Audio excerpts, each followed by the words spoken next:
ഒരു തൃപ്തിയുള്ള ജീവിതം എങ്ങനെ ചെയ്യാൻ കഴിയും? നമ്മൾ തൃപ്തന്മാരാണോ? ദൈവം തരുന്നതിലും നടത്തുന്നതിലും നമുക്ക് തൃപ്തിയുള്ളവരായി ജീവിക്കാൻ സാധിക്കുമോ?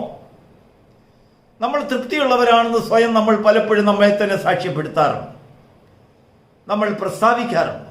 എന്നാൽ വാസ്തവമായി നമ്മൾ തൃപ്തിയുള്ളവരാണോ എന്ന് എങ്ങനെ തിരിച്ചറിയാം? എങ്ങനെ പരിശോധിക്കാം? അതിന് ദൈവം ഒരു വ്യക്തിയെ നമ്മുടെ മുൻപിൽ കാണിച്ചു തരികയാണ്. ആ വ്യക്തി മഹാനായ ഒരു വ്യക്തി, ലക്ഷങ്ങളെ നടത്തുന്ന ഒരു അധിപനായിരുന്നു, ദൈവത്തെ ഭയപ്പെടുന്നവനായിരുന്നു, ദൈവം പറയുന്നതല്ലാതെ മറ്റൊന്നും ചെയ്യാത്ത വ്യക്തി, ദൈവത്തോട് ഫേസ് ടു ഫേസ് മുഖാമുഖം സംസാരിച്ച ഒരു വ്യക്തി. ഒരു അർത്ഥത്തിൽ പറഞ്ഞാൽ ദൈവത്തെ നേരിൽ കണ്ടവനെന്നും അവനെക്കുറിച്ച് പറയാം. അവനാണ് മോശ. വായിക്കാം നമുക്ക്. പുറപ്പാട് പുസ്തകം 36 അധ്യായത്തിൻ്റെ ആദ്യം മുതലുള്ള വാക്യങ്ങൾ നാം വായിച്ചു നോക്കുമ്പോൾ അതിൻ്റെ 6-ാം വാക്യം വളരെ ശ്രദ്ധേയമാണ്. നമുക്കറിയാം, മോശയെ ദൈവം ഹോരേബ് പർവ്വതത്തിന് മുകളിൽ വിളിച്ചുകൊണ്ട് അവന് ചില ഉത്തരവാദിത്വം കൊടുത്തു.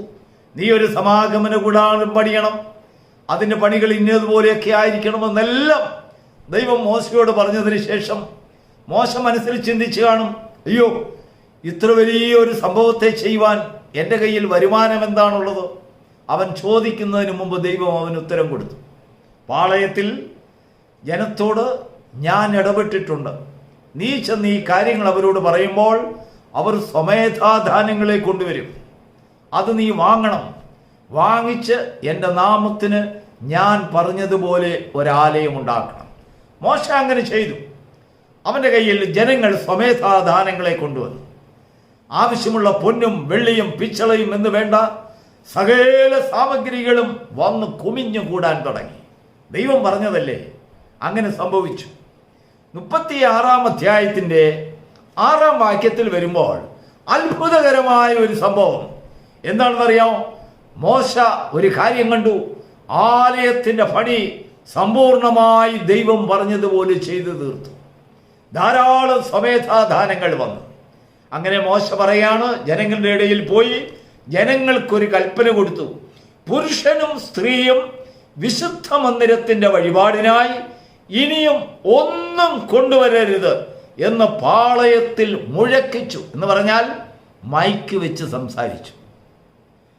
അങ്ങനെ ജനങ്ങൾ വഴിപാട് കൊണ്ടുവരുന്നത് നിർത്തി.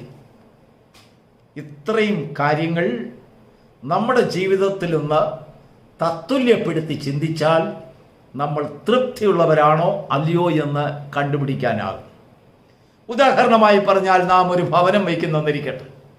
ദൈവത്തോട് നമ്മൾ ചോദിച്ചു, കർത്താവേ, എനിക്കൊരു ഭവനം വേണം. ദൈവം ഭവനം തന്നു. നാം ആഗ്രഹിച്ചതുപോലെ അതിൻ്റെ പണികൾ തീർത്തു. അങ്ങനെ പണികൾ തീർത്തതിന് ശേഷം അതിനുവരെയും ദൈവം ധാരാളം അതിൻ്റെ വഴികളെല്ലാം തുറന്നു തന്നു. പണികൾ സമ്പൂർണ്ണമാക്കിയതിന് ശേഷം ദൈവത്തോട് നമ്മൾ പറയുമോ, കർത്താവേ, ഇനിയും പണം വേണ്ട, ഞാൻ പണി തീർത്തു എന്ന് പറയുമോ? പറയില്ല. പിന്നെയും വഴി തുറന്നാൽ നമ്മൾ വീണ്ടും അതിനോട് അനുബന്ധപ്പെട്ട വേറൊരു പ്രൊജക്റ്റിലേക്ക് പോകും. ഒരിക്കലും പറയില്ല. നമ്മളും പറയില്ല, പുരോഹിതവർഗവും പറയത്തില്ല. പിന്നെയും വന്നാലും പിന്നെയും വേറെ പല കാര്യങ്ങളും ഉണ്ടല്ലോ എന്ന് പറയും. എന്നാൽ ജനങ്ങളോട്, ദൈവത്തോട് മതി എന്ന് പറയുവാൻ നിന്റെ നാവിന് ഉച്ചരിക്കുവാൻ ഒരു ബലമുണ്ടെങ്കിൽ, ദൈവം നിനക്ക് തരുന്ന കൃപയ്ക്കനുസരിച്ച് അതിന് തക്ക ഒരു നീതിപൂർണമായ ഒരു ചിന്ത നിന്റെ മനസ്സിൽ ഉരുത്തിരിയുമെങ്കിൽ നീയാണ് സംതൃപ്തിയുള്ളവൻ. Praise the Lord. ദാവീദ് പറയുന്ന ഒരു കാര്യം നമുക്കൊന്ന് നോക്കാം.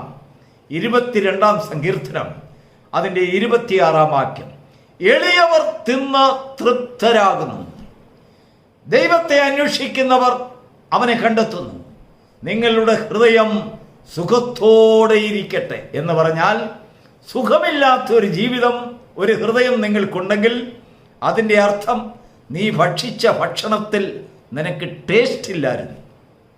എളിയവനായിട്ടല്ല നീ ഭക്ഷിച്ചത്. അതെന്താണ്? ഈ എളിയവനും ദരിദ്രനും ധനവാനും തമ്മിൽ ഭക്ഷണത്തിൽ എന്താണ് വ്യത്യാസം? നിങ്ങൾ എളിയവൻ്റെ ഭവനത്തിലേക്കൊന്ന് പോകൂ. അവൻ്റെ ഭവനത്തിൽ ദൈവം അവന് കൊടുത്ത ആഹാരത്തിൽ വലിയൊരു തൃപ്തി, ടേസ്റ്റി ഫുഡ്.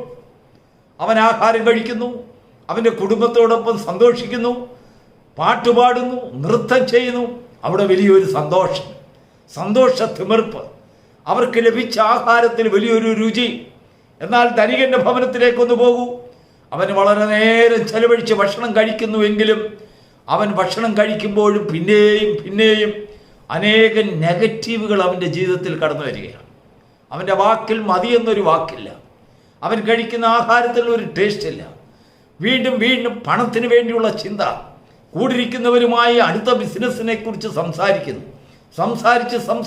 സംസാരിച്ച് കഴിക്കുന്നതെന്തോ ദഹിക്കുന്നതെന്തോ അവൻ അറിയുന്നില്ല. ഒരു സമയം അവൻ എഴുന്നേറ്റ് പോകുന്നു. എന്നാൽ ആ കഴിച്ചത് അവൻ്റെ ജീവിതത്തിൽ ഒരു ടേസ്റ്റിയായി പരിണമിക്കുന്നില്ല. എളിയവൻ ഭക്ഷിച്ച് തൃപ്തി പ്രാപിക്കുന്നത് പോലെ ധനികൻ ഭക്ഷിച്ച് തൃപ്തി പ്രാപിക്കുന്നില്ല. അനേക ഭക്ഷ്യവസ്തുക്കൾ അവൻ്റെ ഭവനത്തിലുണ്ടെങ്കിലും എല്ലാം ഭക്ഷിക്കുവാൻ അവൻ്റെ ആരോഗ്യം അവനെ അനുവദിക്കുന്നില്ല. എളിയവനെ സംബന്ധിച്ചിടത്തോളം ദൈവം അവന് കൊടുത്തതിൽ അവൻ സംതൃപ്തി. അവൻ്റെ വീട്ടിൽ വലിയൊരു സന്തോഷം. അവൻ ദൈവത്തെ കണ്ടെത്തുന്നു. അവൻ്റെ ജീവിതത്തിൽ അല്ലലുകളില്ല, അവന് പ്രയാസങ്ങളില്ല. രോഗം അവനെ കണ്ട് ഓടിപ്പോകുന്നു. എന്നാൽ ധനികനെയോ രോഗം അന്വേഷിച്ചു വരുന്നു. ദൈവത്തെ അന്വേഷിക്കുന്നവൻ ദൈവത്തെ കണ്ടെത്തുമ്പോൾ അവൻ്റെ ജീവിതത്തിലെ അസ്വസ്ഥതകൾ, അവൻ്റെ ജീവിതത്തിലെ പോരായ്മകൾ, അവൻ്റെ ജീവിതത്തിലെ സുഖമില്ലായ്മകൾ, അവൻ്റെ രോഗങ്ങൾ, ബലഹീനതകൾ ദൈവത്തോട് അറിയിക്കുകയും സംതൃപ്തികരമായ ഒരു ജീവിതം ചെയ്യുവാനുള്ള കൃപയ്ക്കായി അവൻ ദൈവത്തോട് അപേക്ഷിക്കും. എളിയവർ തിന്ന് വയറ് നിറഞ്ഞു കഴിയുമ്പോൾ അവൻ്റെ നാവിൽ നിന്നൊരു വാക്ക് വരും, മതി. മോശ പറഞ്ഞതുപോലെ ജനങ്ങളോട് അവൻ പറയുകയാണ്, മതി, ആവശ്യത്തിനുള്ളത് വന്നു, ഇനിയും കൊണ്ടുവരരുത്, ഇനിയും എനിക്ക് വാങ്ങിക്കാൻ വയ്യ. അങ്ങനെ പറയുന്ന ഒരു മനസ്സുണ്ടെങ്കിൽ ദൈവം വീണ്ടും പുതിയ പ്രൊജക്റ്റുകളെ നമ്മെ ഏൽപ്പിക്കും. അല്പത്തിൽ വിശ്വസ്തരെ ദൈവം അധികത്തിൽ വിചാരകന്മാരാക്കുന്നു. എന്നാൽ നമ്മൾ ലഭിച്ചിരിക്കുന്നതിൽ നമുക്ക് തൃപ്തിയില്ല എങ്കിൽ നമ്മുടെ ജീവിതത്തിൽ നീതിപൂർണമായ ഒരു ജീവനം ചെയ്യുവാൻ നമ്മളെ കൊണ്ട് സാധിച്ചില്ല എന്നുള്ളതാണ് വിഷയം. അതിന് പരിഹാരമില്ലാതെ ദൈവം നമ്മെ തള്ളിക്കളയുകയില്ല. നമ്മുടെ കർത്താവ് അതിനൊരു പരിഹാരം പറഞ്ഞു. എന്താണെന്നറിയാമോ?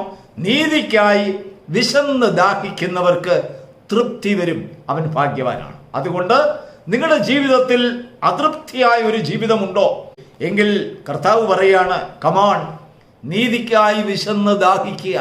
അതെങ്ങനെയാണ് നീതിക്കായി വിശന്ന് ദാഹിക്കുക? അപ്പോൾ നമുക്ക് തൃപ്തി വരുമെന്നാണ് പറഞ്ഞത്. തൃപ്തിയുള്ള ഒരു ജീവിതം ചെയ്യാൻ കഴിയും. മോശയെ പോലെ തൃപ്തിയുള്ള ഒരു അനുഭവം നമ്മുടെ ജീവിതത്തിലും ഉണ്ടാകും. അതെങ്ങനെയാണ് നീതിക്കായി വിശന്ന് ദാഹിക്കുന്നത്? നമ്മുടെ അടുത്തിരിക്കുന്നവനും നമ്മെ പോലെ ഉണ്ടാകണമെന്നുള്ളൊരു ചിന്ത. ഒരു പക്ഷെങ്കിൽ ദൈവം നിനക്ക് ഒരു ഗ്ലാസ് വെള്ളം കുടിക്കാൻ തന്നാൽ തീർച്ചയായിട്ടും അവനും കൂടെ ഷെയർ ചെയ്യാനുള്ള ഒരു ക്വാണ്ടിറ്റി അതിലില്ലായിരിക്കാം. പക്ഷെങ്കിൽ നീ കുടിച്ച് തൃപ്തനാകുമ്പോൾ വിശന്ന് ദാഹിച്ചിരിക്കുന്നവനെ കുറിച്ചുള്ള ഒരു ആവലാതി നിന്റെ മനസ്സിൽ, അവന് വേണ്ടി പ്രാർത്ഥിക്കുവാനുള്ള ഒരു സന്മനസ്. കർത്താവേ, നീ എനിക്ക് വെള്ളം തന്നു, ഞാൻ കുടിച്ചു, എൻ്റെ ദാഹം മാറി. പക്ഷെങ്കിൽ ദാഹം മാറാത്ത ചില ദേഹികൾ എൻ്റെ അടുത്തുണ്ട്, എൻ്റെ അയൽവക്കത്തുണ്ട്, എൻ്റെ കൂടെയുള്ളവരുണ്ട്, എൻ്റെ കൂടെ ജോലി ചെയ്യുന്നവരുണ്ട്, എന്നോടൊപ്പം ആരാധിക്കുന്നവരുണ്ട്, എന്നോടൊപ്പം സഞ്ചരിക്കുന്നവരുണ്ട്. ആ ചിന്ത നമ്മുടെ മനസ്സിൽ വരുമ്പോൾ വിശന്ന് ദാഹിക്കുന്ന ഒരു അനുഭവം. നീതിക്കായി. എന്താണ് നീതി? തത്തുല്യമായ ഒരവസ്ഥ എന്നെ പോലെ അവർക്കും ഉണ്ടാകണം. അവരും ദാഹമടയണം, അവരും വിശപ്പടയണം, അവർക്കും സംതൃപ്തികരമായ ഒരു ജീവിതം ചെയ്യുവാൻ ദൈവം അവർക്ക് എനിക്ക് തന്നതുപോലെ ഒരു വഴി അവർക്കുണ്ടാക്കി കൊടുക്കണം. നിന്നെ കൊണ്ട് മറ്റുള്ളവർക്ക് കൊടുത്ത് തൃപ്തിപ്പെടുത്തുവാൻ സാധിക്കില്ലായിരിക്കാം. ദൈവം അതിനുള്ള ഒരു കൃപയും സൗകര്യങ്ങളും നിന്റെ ജീവിതത്തിൽ നിനക്ക് തന്നു കാണത്തില്ല. പക്ഷെങ്കിൽ നിന്റെ നാവ് കൊണ്ട് മതി കർത്താവേ, എനിക്ക് മതി, എന്നാൽ വിശ്വസിച്ചിരിക്കുന്നവർ അനേകരുമുണ്ട്. അവരെ തൃപ്തിപ്പെടുത്തുവാൻ വേണ്ടി നിന്റെ ജീവിതത്തിൽ ഒരു പ്രാർത്ഥനാപരമായ ഒരു ദാഹിക്കുന്ന ഒരു അനുഭവം, വിശക്കുന്ന ഒരു അനുഭവം നിന്റെ ജീവിതത്തിൽ നീതിപൂർണമായ ഒരു ജീവിതത്തിന് വേണ്ടി അങ്ങനെ ഒഴിഞ്ഞു നിൽക്കുവാൻ നിനക്ക് സാധിക്കുന്നുണ്ടെങ്കിൽ നീ കഴിച്ചതിൽ തൃപ്തി ദൈവം കൊണ്ടുവരും. ദൈവം തൃപ്തിയുള്ളവരെ അന്വേഷിക്കുന്നു. തൃപ്തിയില്ലാത്തവരിന്മേൽ ദൈവത്തിന് പ്രസാദിക്കാൻ കഴിയില്ല. തൃപ്തി അടയുന്നവരാരോ, തൃപ്തിയുള്ള ഒരു ജീവിതം മതി എന്ന് പറയുന്നവരാരോ, അല്ലെങ്കിൽ സന്തോഷമുള്ളവരാരോ, അവരുടെ ഇടയിൽ ദൈവം ശക്തമായി പ്രവർത്തിക്കുന്നു. അവന് വേണ്ടി ജാഗരൂകരായി ദൈവം ഇരിക്കുന്നു. ദൈവം അനേകരുടെ ഇടയിലേക്ക് അവനെ അയക്കുന്നു. കാരണം അവൻ ആർത്തിയില്ലാത്തവനാണ്, അത്യാഗ്രഹമില്ലാത്തവനാണ്. അവനെ ദൈവത്തിന് ഉപയോഗിക്കാൻ കഴിയും. അവന് മതി എന്ന് പറയുന്നതായ ഒരു സ്വഭാവമുണ്ട്. അവരുടെ ജീവിതത്തിൽ അവൻ്റെ ആവശ്യങ്ങൾ കഴിഞ്ഞാൽ ഇനിയും വേണ്ട കർത്താവേ, ഇവിടം കൊണ്ട് മതി, എനിക്ക് തൃപ്തിയായല്ലോ എന്ന് പറയുന്ന ഒരു അനുഭവം ഉള്ളവരെ ദൈവം വൻ കാര്യങ്ങൾക്ക് വേണ്ടി ഉപയോഗിക്കും. Praise the Lord. അങ്ങനെയുള്ള നീതിമാന്മാർക്ക് വേണ്ടിയാണ്, കാണുന്നതിന് വേണ്ടിയാണ്, സൃഷ്ടിക്കുന്നതിന് വേണ്ടിയാണ് കർത്താവ് ഈ ഭൂമിയിൽ വന്നത്. അതുകൊണ്ടാണ് കർത്താവ് തൻ്റെ ആദ്യത്തെ പ്രസംഗത്തിൽ തന്നെ താൻ പറയുകയാണ്, നീതിക്കായി വിശന്ന് ദാഹിക്കുന്നവർ അവർ ഭാഗ്യവാന്മാരാണ്, അവർക്ക് തൃപ്തി വരും. തൃപ്തിയില്ലാത്ത ഒരു സമൂഹത്തെ കർത്താവ് കണ്ടുകൊണ്ട് പറയുകയാണ്. ശിഷ്യന്മാരും ജനങ്ങളും ഈ പ്രസംഗം കേട്ടപ്പോൾ നടുങ്ങിപ്പോയി. കാരണം എന്താണെന്ന് അറിയാമോ? അവരുടെ ചുറ്റുപാടും അതൃപ്തിയുള്ള ഒരു ജീവിതം, തൃപ്തിയില്ലാത്തൊരു ജീവിതം, മതി എന്ന് പറയാത്തൊരു ജീവിതം, എപ്പോഴും വീണ്ടും വേണം, വീണ്ടും വേണം, എത്ര കിട്ടിയാലും അവരുടെ ജീവിതത്തിൽ ഒരു മതി വരാത്ത അനുഭവമുള്ള ഒരു ജീവിതം. ഒരു ലോകത്തിലേക്ക് ഇതാ തൃപ്തിയുള്ള ഒരു ജീവിതം ഇൻട്രൊഡ്യൂസ് ചെയ്തുകൊണ്ട് ഒരുവൻ വന്നിരിക്കുന്നു. അവന് പറയാണ്, അവരെ ഭാഗ്യവാന്മാരെന്ന് സ്വർഗം പുകഴ്ത്തുന്നെന്ന് പോലും. നീതിക്കായി വിശന്ന് ദാഹിക്കുന്നവർ ഭാഗ്യവാന്മാർ, അവർക്ക് തൃപ്തി വരും. അതിനുശേഷം ദാവീദ് പറഞ്ഞതായ നമ്മുടെ കുറിവാക്യത്തിലേക്ക് നമുക്ക് വീണ്ടും ഒന്ന് വരാം. 22-ാം സങ്കീർത്തനത്തിന്റെ 26-ാം വാക്യത്തിൽ ദാവീദ് പറയുകയാണ്, ദരിദ്രർ എളിയവർ തിന്ന് തൃപ്തി പ്രാപിക്കുന്നു.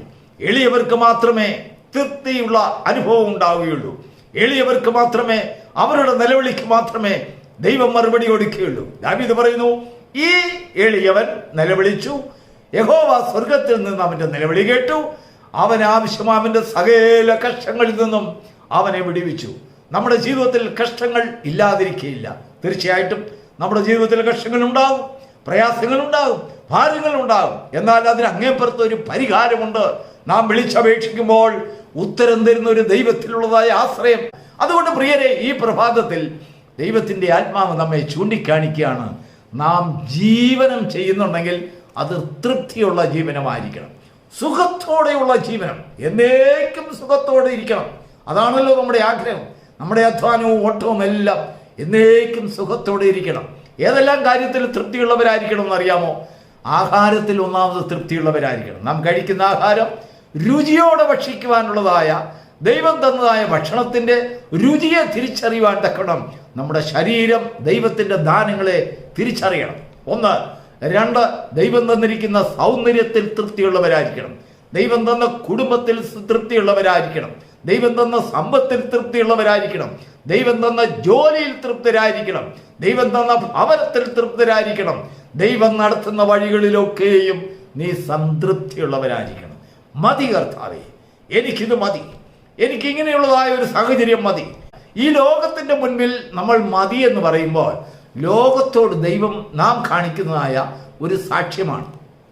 നമ്മുടെ ജീവിതത്തിൽ ഏതെങ്കിലും ഒരു അനുഭവത്തിൽ മതി എന്ന് ദൈവത്തോട് പറയുന്ന ഒരു അനുഭവമുണ്ട്. 2, ലോകത്തോട് പറയുന്ന ഒരു അനുഭവമുണ്ട്.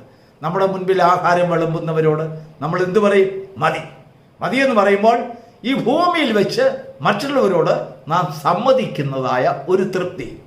അതിനുശേഷം അതുപോലെ തന്നെ ദൈവത്തോട് നാം പറയാറുണ്ട്, മതി കർത്താവേ, നീ എനിക്ക് ഇഷ്ടം പോലെ തന്നല്ലോ, എൻ്റെ ജീവിതത്തിൽ എൻ്റെ ജീവനും ഭക്തിക്കും ആവശ്യമായത് കർത്താവ് തന്നല്ലോ, അത് മതി കർത്താവേ, എനിക്കതിൽ വിശ്വസ്തതയുള്ളവനായിരുന്നാൽ മതി, നീതിപൂർണമായൊരു ജീവിതം എനിക്ക് ചെയ്താൽ മതി.